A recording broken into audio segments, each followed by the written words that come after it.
Atzaldeon, pentsatzen da. Atzaldeon dan hori, ni hasiko naiz. Bai, noski. Mila esker etortzeagatik, gaur aurkeztuko dugu hemen aurrean dakazuen liburua, Luzia Baskaranen gorputz madarikatuak. Eta, ekingo diogu aurkezpenari. Liburu berez jatorriz gaztelania zidatzizuan Luziak, bere bigarren eleberria da. Eta Jose Antonio Sarasolak itzuli zuen euskerara. Eta, pixka bat galdetu nahi nizun, nola hasi zinean liburu honekin, kontuan hartuta gainera zure bigarren eleberria zela, askotan olako suzko froga bat edo izan daiteke, eta, bia puntuari buruz galdetu nahi nizun. Liburu hau hasten da nire lagun batek kontatukako historio batekin, bere ezagun batzuei gertatutako historio bat zen, benetako historio bat, eta, historio horrek, astindu nindun modu oso zakar batetan, eta, ni Bartzelonan bizi nintzen momentu hortan, eta, lan iten nuen argitaletxe batean, eta ez dakan denbora hundirik, eta gainera, historio hau zala, historia oso motza da, emakume eta gizon bat ezagutzeia, euren erabezeroan, maite mintzen dira, eta ja, 25-26 urte dituztela, dakate plan hetero arauaren plana, ez da, eskontzea, umiak eukitzia, hipoteka bat ordaintzia, talako gauzak, eta tipua hil egiten da istripu batean, eta, tipa hasten da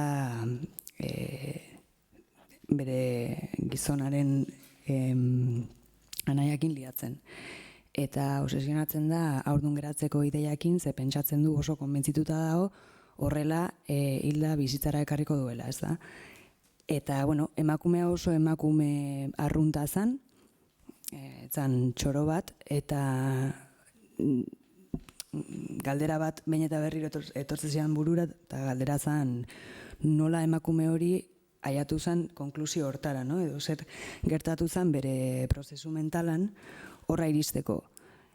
Eta, karo, nire iruditu ditzaidan emakume horren errealitatea, nire errealitatetik oso urruti zehola, baina, egunero etortzen zidan galdera hori burura, eta azkenean erabakia hartu nuen, eta erabakia izan zen emakume horrekin empatizatzeko edo emakume hori ulertzeko lehenengo pertsona idatziko nuela, bintzat saiatu, eta hortik abiatu nintzen, eta gero ere bai argi naukan gauza desberdin bat egin nahi nuela, desberdina partir nire lehenengo eleberria beste tono batetik abiatuta, eta hori izan zen abiapuntua. Historia hori esan duzu, kontatu zizutela, baina gero liburuaren hasieran bai da ipu bat Deuteronomio liburukoa, eta justu ere historia bibliko bat dela jakin zenun, ez? Bai. Osa ez da gauza raroa. Bai, hori, asko, suerte asko eukinuan, ze nik ja liburua idazten nintzen, eta ezagutu nuan emakume judu bat, rabina bat, Pariseko rabina bat, eta kontatu nionian historia, esan zian, bakizu hau historia bibliko badala, ez da? Eta ni ez, baina eskerrik asko. Eta, kontatu zian historia, lege bibliko bada, hau da, ni tipo batekin eskontzen baldin nintzen, eta tipo hori hil egiten zen, anaiarekin jarraitu bernuan, eta gainera badakit Euskal Herrian eta beste hainbat lurraldetan praktika bat izan dela, ez da? Osa, baserritar batekin eskontzen baldin nintzen,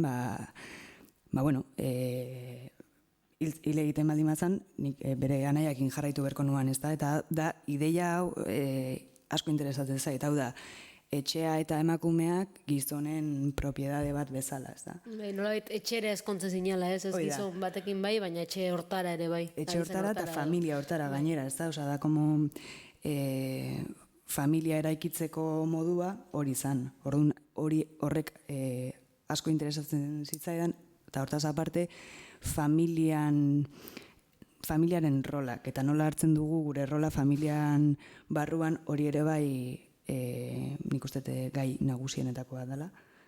Bai. Zukalare esan duzu abia puntua historia hau zala ez, eta nolabait ulertu ezin zenun emakume horren, baina hala ere empatizatu nahi zenun emakume horren egoera horretara edo hurbiltzea.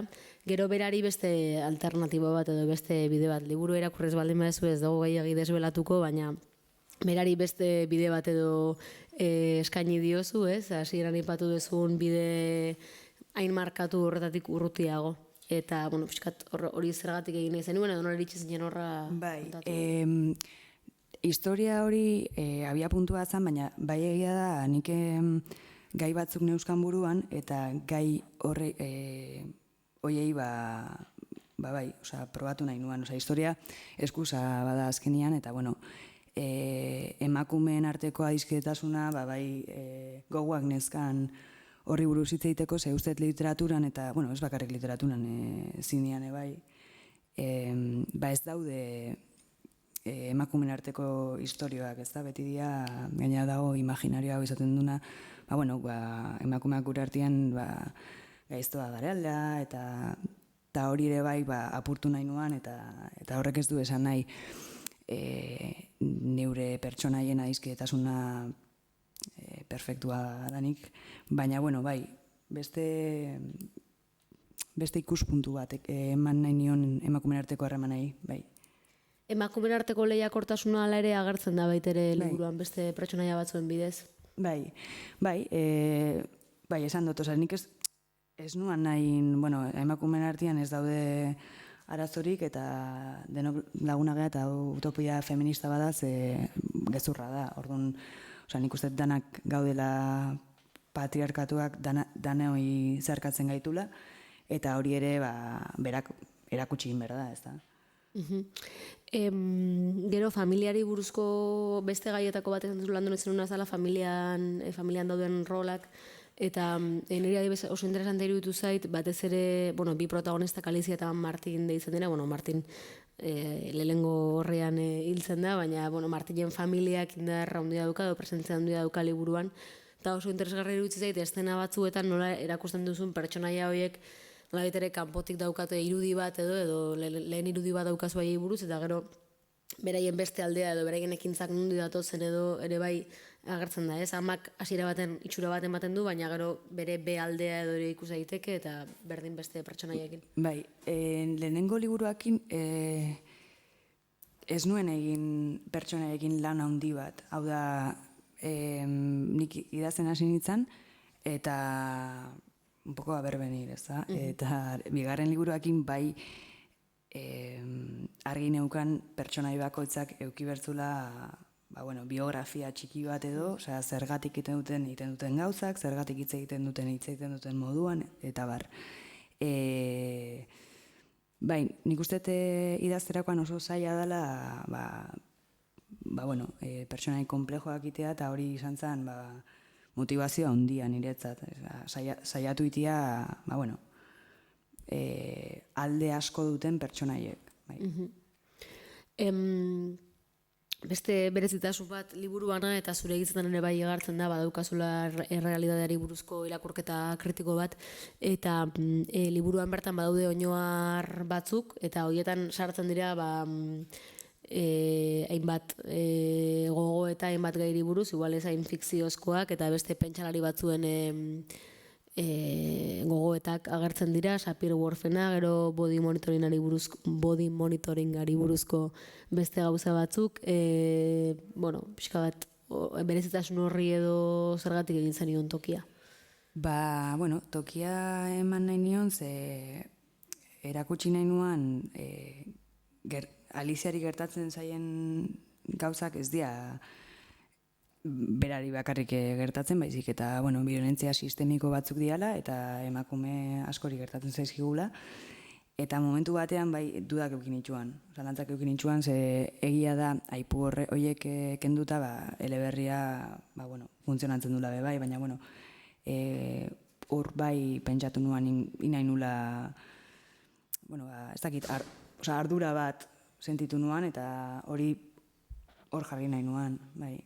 Kontatuko dizkezu pixka bat zeintzu dian aipatu zen ditxun kontzeptu horiek, ze uste liburuaren beraren Alizian dago edo fokua bera da protagonista nagusia eta narratzailea, eta batzuk oso lotuta daude Aliziari gertatzen zaizkion gauza batzuekin. Gorputzarekin lotuta batez ere, gainera tituluan bertan gorputzaren aipamen hori eukita. Bai, bueno, nik oain dela 3 bat urte Caroline Hendman psikologoaren bideo bat ikusi nuan, eta, bueno, estudio bat intzuan, eta esaten zuan emakumeok gaudela,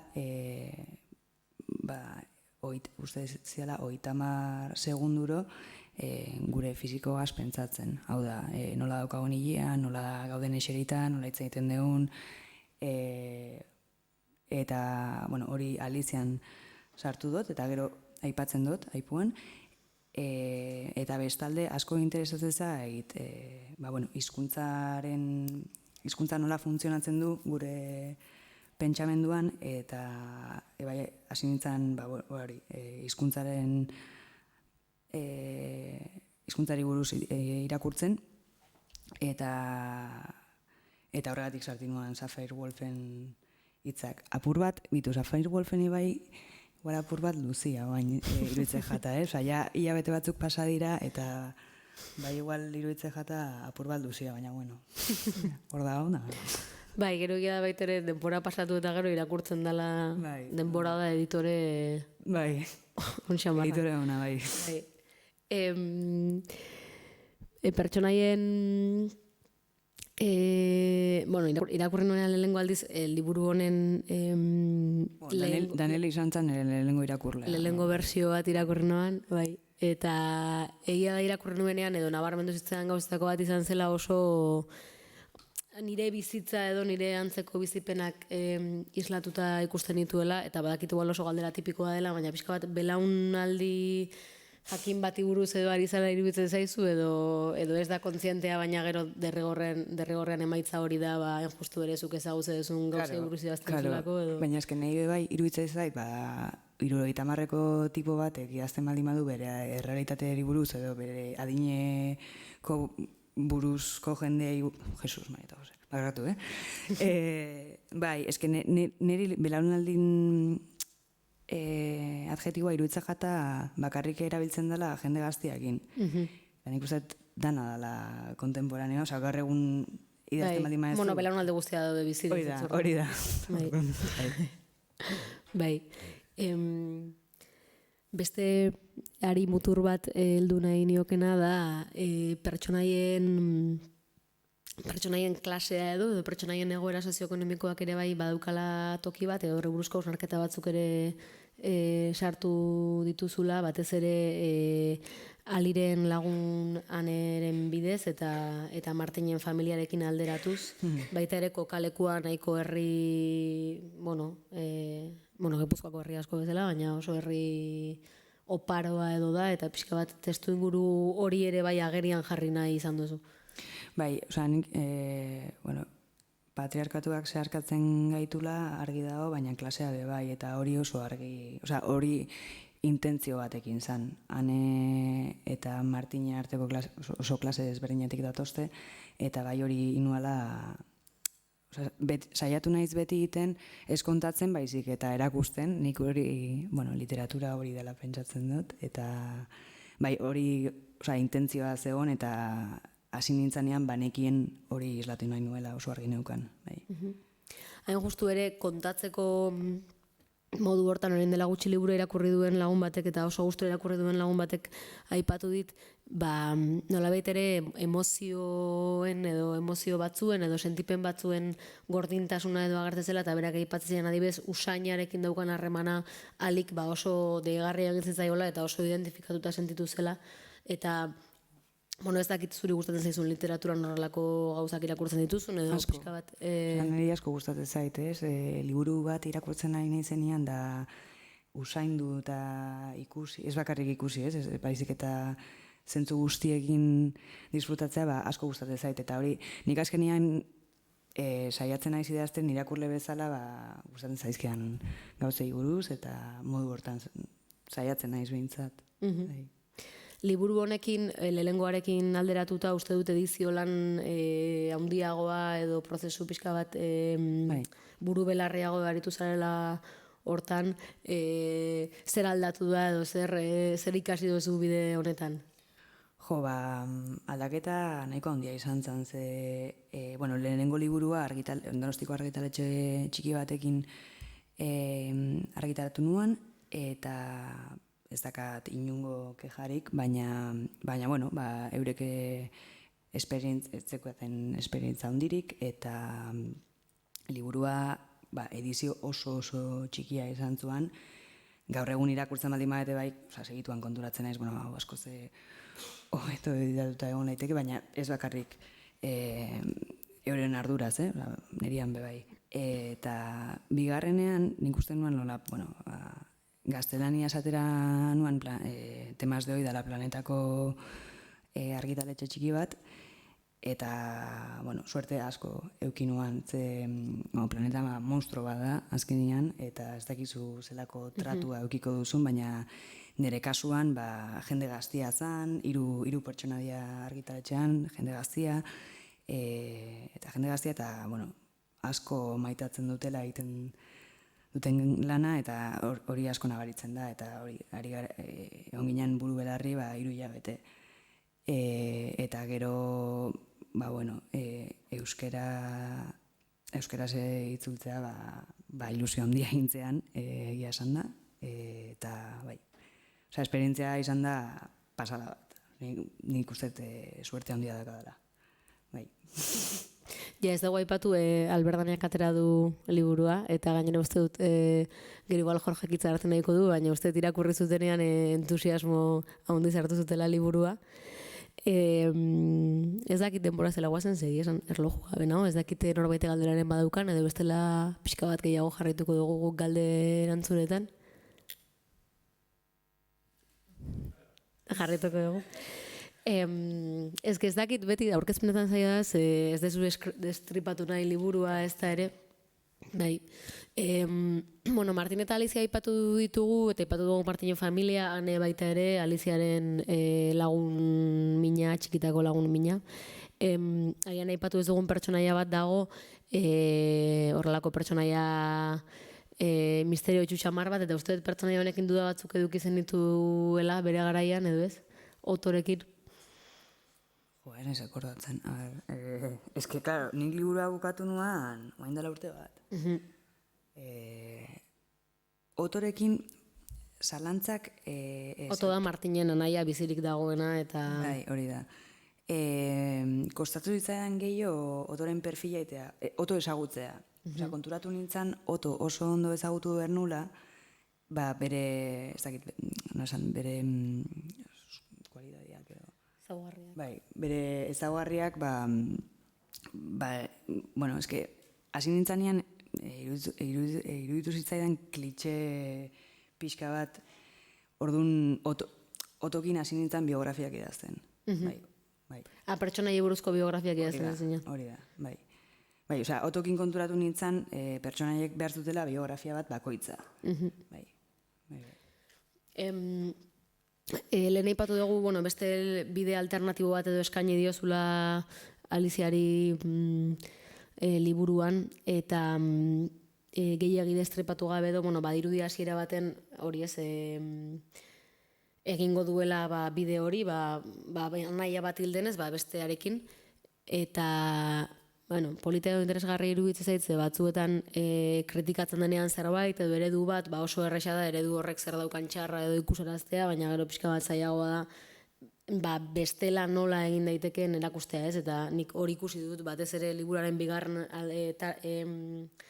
partean edo amets hori edo zuk aipatu duzun heteropatriarkatuaren bide hori alde batera utzi eta beste bide bati heldu, eta hori ere posible dela erakutsi nahi duzu, eta holako harmonia moduko batean edo bukatzen dute denek, eta ez dela hain gordina edo ez dela bukatzen hain, ez da desesperazioan bukatzen ez dakit nola. Bai, eske, nik uste liburu guztian, desesperazioa, presentzia handia daukala, eta bai argi neukan bukaeran nahi nula izatea, ez, super zoriontsua, porque, bueno, ez da historia zoriontsu bat, baina bai argi neukan, itxi nahi nula esperantza apur batekin, ez da, bai. Oraintxo gogoratu ez dugu leipatu beste pertsonaia bat, eta oso garrantzia handia dauka bere absentzian ere bai, eta hori da Aliziaren ama. Bai, amatasuna bai da liburuaren gai nagusienetako bat, eta bueno, da gai bat urte asko daramatorri buruz bueno, pentsatzen eta idazten, eta argi neukan bueno, amatasuna eta emakumea izatea oso lotuta gaudenez, hitza emain nahi diola ama gaizto bati, eta ama gaizto horrek aukera eukitzia ere bai espresatzeko, eta ez eskusatzeko, baizik eta bere ikuspuntua bai ezagutzeko, ez da? Bai, bere bertsioa ere emateko, ez? Hori da. Bi ama mota daude liburuan, bueno, betiko ama gure imaginario handakagun superama hori ez da, eta bestea bada ama gaiztoa, eta ama gaizto horri ematia espazio bat ere bai. Bai, egia da, gero egia da, agertzen direla Aneren ama eta Otoren ama, eta Aneren ama da simpatikoena egiten dena hori da. Baina, bueno, egia da, Otoren amari ere bai ematen, Oto eta Martinen amari ere bai ematen diozula bigarren aukera bat. Eta aitak ere badaude bi, ez? Badirudi Otoren eta Martinen aita pixka bat zorrotzagoa, baina Aliren aita... Bai, aitak, tipo batek, bueno, tipo batek, kazetari batek esaten zian irratian, gizonak, los hombres no salen muy bien parados en tu novela, bueno, nik ez dut, bai pentsatzen dut ez, baina momentuan esan nion, bueno, nik uste... Nik uste Aliren aita ondo eteratzen dela. Bai, nire bai, baina bueno. Bai, bere faioekin, baina besteak bezala. Nik argi daukat, bueno, ahots nagusiak emakumeak diela hori oso argi dago, baina ez dut uste gizonei egin dietela. Bai, ez nik ere ez nuke esango. Beste laguna ere bai, nola da, beraien laguna afari datortzen den lagun hori ere bai. Ibai. Bai. Bai, karo, tipoak esan nahi zueran zan gizon heterosexualak, claro. Bueno, bai. Baina, bueno, ez nago oso ados horrekin, baina, bueno. Egin dezu bastanteko aurkezpentu raundia, eta nindizun galdetu ea, norberak eleberri bat idazten duenean, igual espero du gauzak modu jakin batean ulertuko direla, edo ez dakit jaso duzun harrera edo feedback hori... Bai, orokorrian bai. Eta gainean gustatzen zait bakoitza bere irakurketa egitea, eta bakoitza dago gure historia eta gure zeharkatzen gaituzten gauzak, orduan niri gustatzen zait ere bai eseritzea pertsona batekin liburua irakurri duena, eta beste perspektiba bat entzun, eta nola irakurri duen berak hori interesgarria iruditzen zait, bai. Ez dakat ni hau kontatu nahi dut, eta ez dakat hainbeste, lehenengo liburuarekin bai. Lehenengo egin eutxinion oso gogor, eta gero kontutaratu nintzen, ja liburua ateratzen dozunean, ja ez dala zuria. Ja ez da, zure lan egin dozu, eta gero bakoitzak irakurri berdula, bere historiakin da bere... Eta liburua askatu dezun honetan beste baten bati heltzeko daukazu edo? Ez, momentuz. Eskantza berdut, bai. Ideiak dauzkat, baina ez da momentu hainek. Bai. Bakizu. Bai, ni badakit, baina beraiek ez. Galderaren badaukazu? Hor mikrofonoak daude zain. Mikrofono gabe.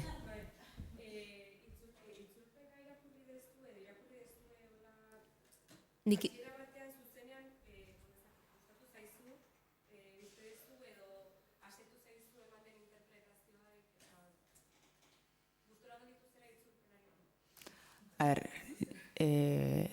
Nik ez dakat ohitura asko, nik ez dut asko euskaraz irakurtzen, eta horregatik idazten dut gaztelaniaz, orduan noski baietz, nahi kriston lana, itzutzaren lana, kristonen lana iruitza jata, eta bai. Nik irakurri eta nire gustatu zait. Bai. Eta nire adibidez asko gehiago irakurtzen du euskaraz, orduan nire desfidatzen naiz asko. Orduan, bai. Nik ez da, nola ez dakat oiturarek, ez dut uste ni naizen, nik ez naiz pertsona ona horri juzgar. Bai, epaitzeko. Epaitzeko, bai.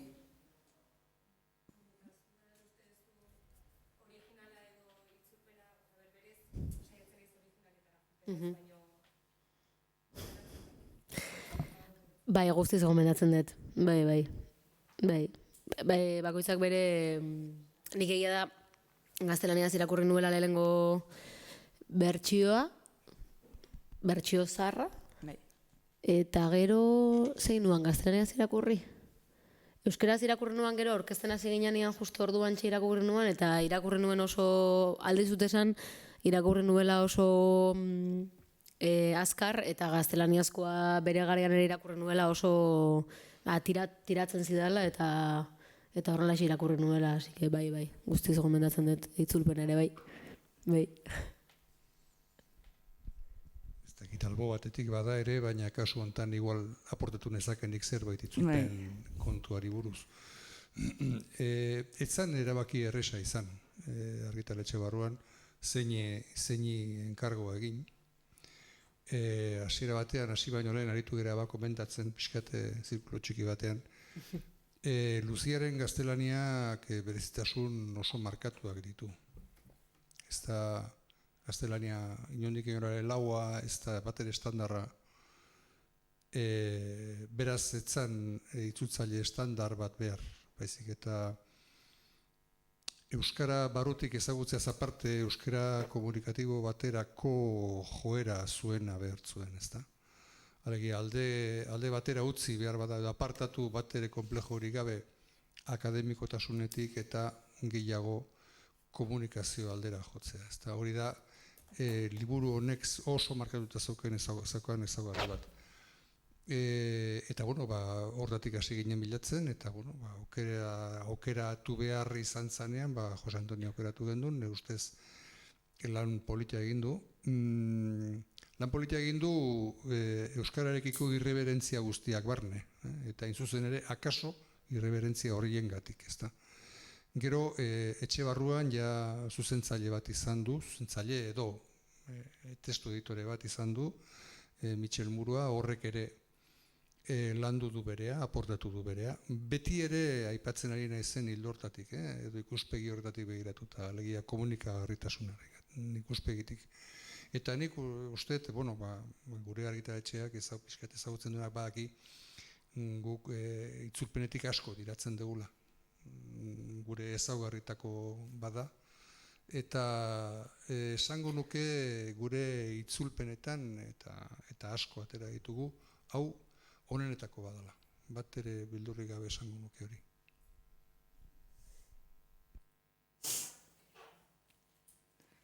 Uste beste galdera bat zegoela hemen aurrean, ez? Altxatu dezue.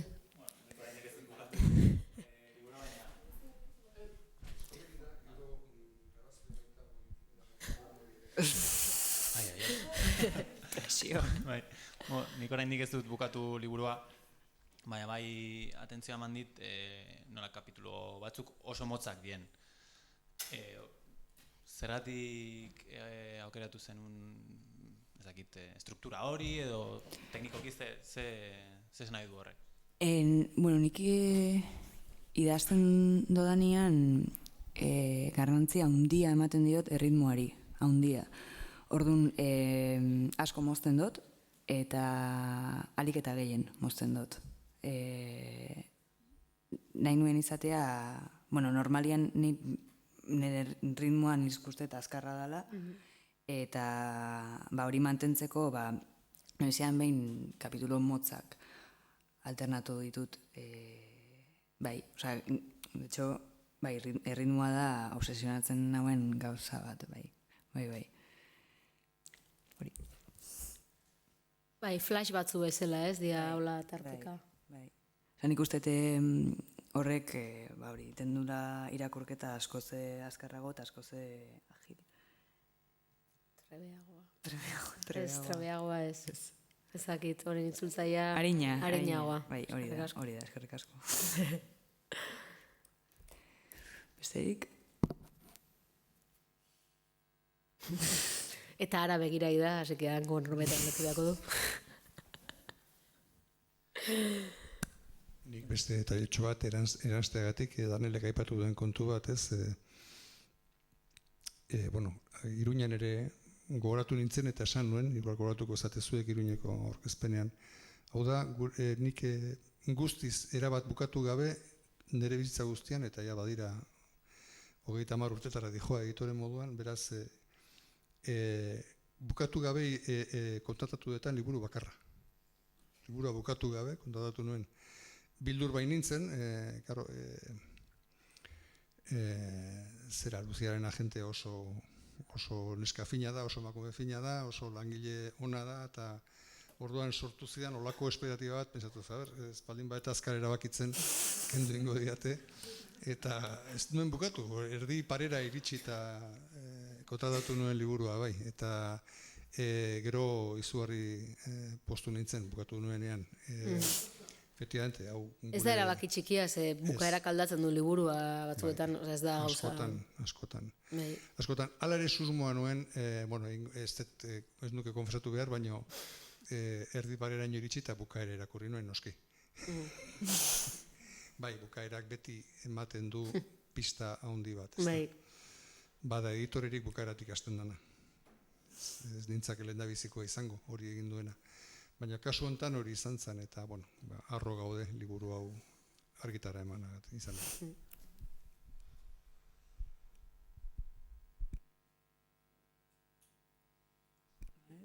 Beste galderari da kasua? Niko arba daukat bukatu horretik. Eta da, liburua salgaki dagoela. Hemen, eta nahi izan ez gero, eta erreta piztu baldin badizuegu, eta oraindik ez baldin bakazu liburua, Jorgekin harremanetan jarri, horregongo da zain, hor bukaeran edo ez dakit duen, baina hortxe. Eta horixe besterik ez baldin bakazu beste galderarik, edo nahi baldin badizu orain bukatzen dugunean mikrofon hori gabe galdetu, horixe, mila esker, Luzia. Zuri, eta mila esker etortzeagatik.